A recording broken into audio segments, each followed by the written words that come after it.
Hello everyone. मेरा नाम है सीमा और आज हम पढ़ने वाले हैं ट्रायोड के बारे में। सबसे पहले मैं आपको ट्रायोड वाल्व के बारे में बता दूं ये कैसे बना। सन 1907 में अमेरिकन वैज्ञानिक डॉक्टर लीडे फोरेस्ट ने जो फ्लेमिंग ने बनाया था डायोड वाल्व, उसमें थोड़ा सुधार किया और उसमें सुधार करके उसकी उपयोगिता को बढ़ा दिया। उन्होंने क्या किया, जो फ्लेमिंग का डायोड था उसमें एनोड और कैथोड जो थे उनके बीच में एक तीसरा इलेक्ट्रोड लगा दिया, जिसे ग्रिड कहते हैं। अब इस वाल्व का नाम हुआ ट्रायोड वाल्व, क्योंकि इसमें जो तीन इलेक्ट्रोड है। आइए अब ट्रायोड वाल्व की आंतरिक रचना के बारे में बात करते हैं। यह एक कांच का लंबा बल्ब होता है जिसके भीतर निर्वात होता है। इसमें तीन इलेक्ट्रोड होते हैं। एक इलेक्ट्रॉन का नाम कैथोड, दूसरे का एनोड और तीसरे का ग्रिड होता है। जैसा कि आप चित्र में देख सकते हैं, निकिल का बना हुआ एक लंबा खोखला बेलन है, यही कैथोड है। और इस कैथोड पर बेरियम और स्टेंसियम ऑक्साइड का लेप चढ़ा रहता है। और इस कैथोड के अंदर जो आप डॉटेड डॉटेड देख रहे हैं, यह एक टंगस्टन का तंतु है। और ये तंतु कैथोड को कहीं भी स्पर्श नहीं करता। ये बाहर वाला कैथोड वाला है, अंदर वाला जो डॉटेड वाला दिखाई दे रहा है ये टंगस्टन का तंतु है। ये तंतु इसको कहीं भी स्पर्श नहीं करता। ये जो खोखला बेलन है इसको कहीं पर भी स्पर्श नहीं करता। ये कैथोड को गर्म करने का कार्य करता है। अब ये जो हमारे पास लंबा खोखला बेलन था जिसको हमने कैथोड कहा है, इस कैथोड के ऊपर ये जो आपको गोल गोल दिखाई दे रहा है निकिल के पतला तार है। और ये निकिल का जो पतला तार है, जालीदार तार है, यही ग्रिड का कार्य करता है। अब सबसे नीचे क्या हुआ, सबसे अंदर हुआ तंतु, तंतु के ऊपर हुआ खोखला बेलन निकिल का, ये कैथोड का कार्य करता है। और ये जो कैथोड के ऊपर जो लिपटा हुआ है निकिल का तार, ये ग्रिड का कार्य करता है। ये ग्रिड भी जो हमारे पास कैथोड है उसको कहीं टच नहीं करता है, सिर्फ ऊपर लिपटा हुआ है विदाउट टच किए। अब इन सब के ऊपर एक प्लेट है, ये वाली जो ये प्लेट है, ये प्लेट एनोड का कार्य करती है।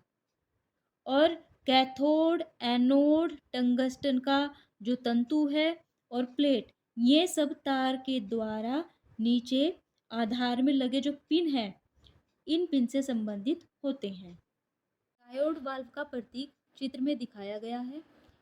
और ये कैथोड है, ये ग्रिड है बीच में, ये प्लेट पी है और ये फिलामेंट है। प्लेट पी एनोड का कार्य करती है। अब देखते हैं ट्रायोड कार्य कैसे करता है। जैसे ही हम इस फिलामेंट के तंतु में इसको बैटरी से जोड़ते हैं, इसमें धारा प्रवाहित होती है, तो यह गर्म हो जाता है। और यह गर्म होने के बाद कैथोड को भी गर्म कर देता है। कैथोड से इलेक्ट्रॉन निकलने लगते हैं, इस कैथोड से इलेक्ट्रॉन निकलने लगते हैं और ये प्लेट पी की ओर जाने लगते हैं। क्योंकि प्लेट पी और कैथोड, प्लेट पी को प्लस से, किसी बैटरी के प्लस से जोड़ा गया है, कैथोड को उसी बैटरी के माइनस से जोड़ा गया है। या हम दूसरे शब्दों में कहें, एनोड प्लेट पी का संबंध उच्च विभव वाली बैटरी के धन सिरे से है और इसका ऋण, जो बैटरी का ऋण सिरा होता है, उसको कैथोड से जोड़ दिया जाता है। अब ग्रिड जो प्लेट है हमारे पास, ये वाली ग्रिड प्लेट, इसमें बहने वाली धारा पर नियंत्रण किया जाता है।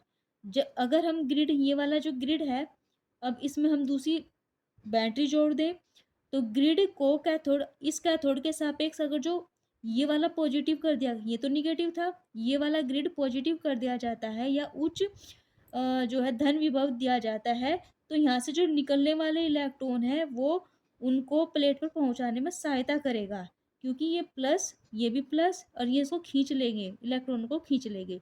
यदि यदि इस ग्रिड पर कैथोड के सापेक्ष या ऋण विभव दिया जाता है, तो कैथोड से निकलने वाले इलेक्ट्रॉन को प्रतिकर्षित करता है और प्लेट पर पहुंचने से रोकता है।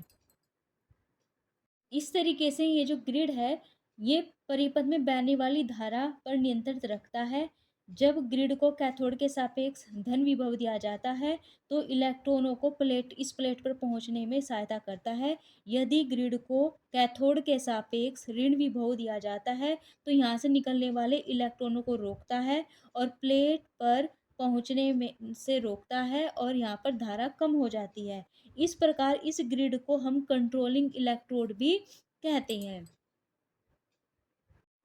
यदि Vg ग्रिड विभव हो, Vp प्लेट विभव हो, Ip प्लेट धारा है, तब जो प्लेट धारा है उसको कैसे कैलकुलेट करेंगे? Vp equal to k Vg plus Vp upon mu to the power 3/2। यहाँ पर जो k है, ये k ट्रायड वाल्व के लिए नियतांक है। इफ Ip इक्वल टू 0, ये Ip 0 हो जाए तब हमारे पास जो Vg की वैल्यू होगी Vg इक्वल टू माइनस के Vp अपॉन म्यू। इसको अगर जो हम समझे, यदि ग्रिड पर Vp अपॉन म्यू के बराबर ऋण विभव लगा दिया जाए, यानी कि ये क्या है? ग्रिड का विभव है। यदि ग्रिड पर जो विभव है उसकी वैल्यू Vp अपॉन म्यू के बराबर अगर ऋण विभव लगा दे तब प्लेट में धारा शून्य हो जाएगी। इसका अर्थ ये है। तो ग्रिड पर लगाए जाने वाला जो विभव है Vp अपॉन म्यू, इसको हम कट ऑफ ग्रिड पोटेंशियल कहते हैं। हिंदी में इसको कहते हैं संस्तभ ग्रिड विभव। और ये संस्तभ ग्रिड विभव जो है हमें ये बताता है कि ग्रिड पर हमेशा इससे कम ऋण विभव लगाना चाहिए। यदि हम इस Vp अपॉन म्यू के बराबर ऋण विभव ग्रिड पर लगा देंगे तो हमारी धारा 0 हो जाएगी, अर्थात धारा बहनी बंद हो जाएगी। अब बात करते हैं characteristic curve of triode valve. Triode valve के अभिलक्षणिक वक्र।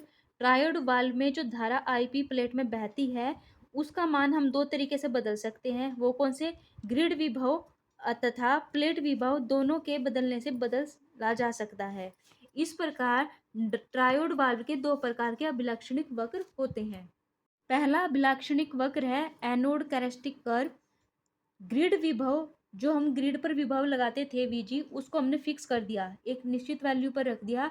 अब हम क्या करते हैं? प्लेट विभव और प्लेट धारा Ip के बीच ग्राफ खींचते हैं, अर्थात हम प्लेट विभव को बढ़ाते जाते हैं, हमारी धारा बढ़ती जाती है। प्लेट विभव बढ़ाते जाते हैं, धारा बढ़ती जाती है, इन दोनों के बीच हम ग्राफ खींच लेंगे और इस ग्राफ से जो हमें कर्व प्राप्त होगा उसी के कहते हैं एनोड कैरेक्टरिस्टिक कर्व। दूसरा होता है म्यूचुअल कैरेक्टरिस्टिक कर्व या अन्योन्य अभिलाक्षणिक वक्र। यहाँ पर हम प्लेट विभव, जो ऊपर प्लेट का विभव होता था उसको फिक्स कर देते हैं। हम ग्रिड पर विभव बढ़ाते जाते हैं, ग्रिड पर पॉजिटिव विभव दिया जाता है और प्लेट धारा भी बढ़ती जाती है।